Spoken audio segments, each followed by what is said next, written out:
Africa एक ऐसा महादेश जहां प्राकृतिक संसाधनों का अकूत भंडार है। ये भंडार दुनिया की महाशक्तियों को आकर्षित करता है, लेकिन इस अकूत भंडार के बावजूद अफ्रीका के लोग गरीबी की गिरफ्त में हैं और उसकी ये गरीबी बड़ी शक्तियों के साथ जुड़ने के लिए उसे मजबूर करती है। हालांकि ये रिश्ता दो तरफा है, लेकिन अफ्रीकी देशों के सामने चुनौतियां बहुत ज्यादा हैं। इसकी वजह है कि दुनिया की बड़ी शक्तियां इस इलाके में एक दूसरे से आगे बढ़ने की होड़ में लगी हैं, लेकिन अफ्रीका किसी भी खेमे में जाने का जोखिम नहीं उठाना चाहता है। यही वजह है कि रूस यूक्रेन युद्ध के बाद पश्चिमी देशों के दबाव में अफ्रीकी देशों ने रूस को सिरे से दरकिनार करने का न जोखिम उठाया और न ही रूस के मातहत रहने को कबूल किया। लेकिन क्या हो जब उन्हें कोई रास्ता चुनना ही पड़ जाए।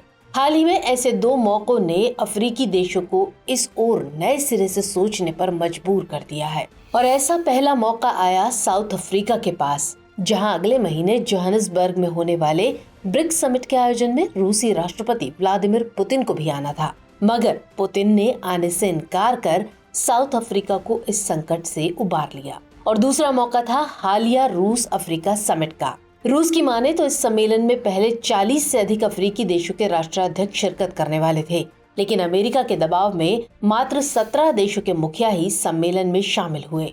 हालांकि अन्य 32 देशों के प्रतिनिधियों ने सम्मेलन में शामिल होकर अपनी उपस्थिति जरूर दर्ज कराई। तो कुल मिलाकर ये कि इस महादेश में रूस और अमेरिका दोनों का ही ठीक ठाक प्रभाव है और आने वाले समय में ये इलाका दोनों मुल्कों के लिए लड़ाई का अखाड़ा बनने जा रहा है। अब सवाल है कि इसमें अफ्रीका के क्या नफे नुकसान है और इससे अफ्रीका की भू राजनीति में कैसे परिवर्तन आने वाला है और ये प्रतिद्वंदिता भारत को किस प्रकार प्रभावित करेगी।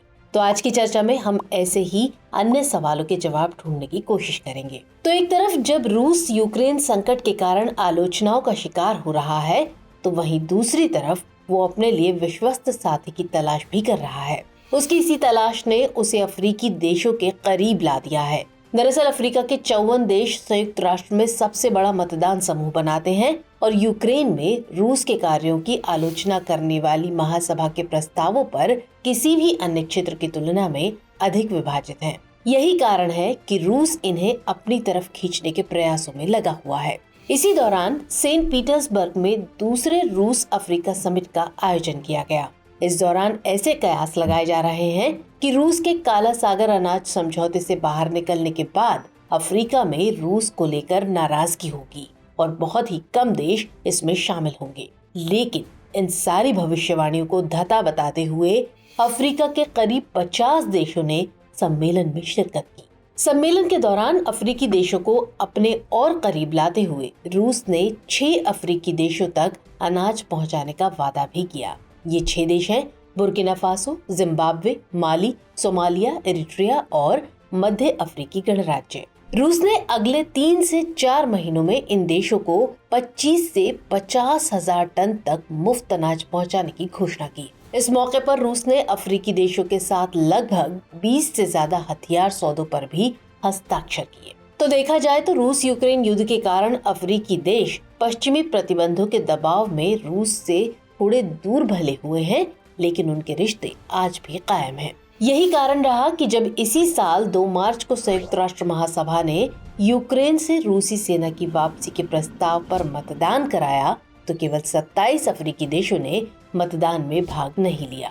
वहीं युद्ध के कारण हथियारों की बिक्री में गिरावट के बावजूद अफ्रीका को निर्यात होने वाले हथियारों में आज भी 40% हिस्सा रूस का ही है। साथ ही रूस अफ्रीकी देशों के साथ आर्थिक सहयोग को भी विस्तार देने में लगा हुआ है, जैसे कि रूसी कंपनियां जिम्बाब्वे और अंगोला जैसे देशों में खनन का काम कर रही हैं। हालांकि रणनीतिक साझेदारी के बावजूद अफ्रीका की राह रूस के लिए आसान नहीं है। इसके कई कारण हैं। तो पहला कारण तो ये है कि 1991 में सोवियत संघ के विघटन के बाद लगभग 3 दशक तक रूस अफ्रीका से दूर रहा। इस दौरान कई अन्य शक्तियों ने वहां अपने पैर पसार लिए।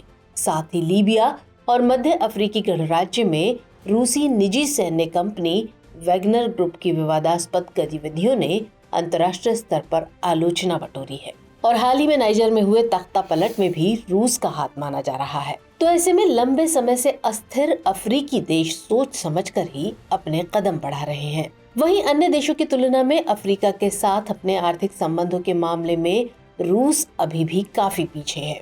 इस मामले में अमेरिका से निपटना रूस के लिए बड़ी चुनौती है और इसके साथ ही रूसी सांस्कृतिक प्रभाव भी अफ्रीका में न के बराबर है, जबकि चीन भारत जैसे देशों की सॉफ्ट पावर उन्हें पर्सन टू पर्सन कनेक्टिविटी देती है। ऐसे में रूस को अभी इस तरफ और काम करने की आवश्यकता है।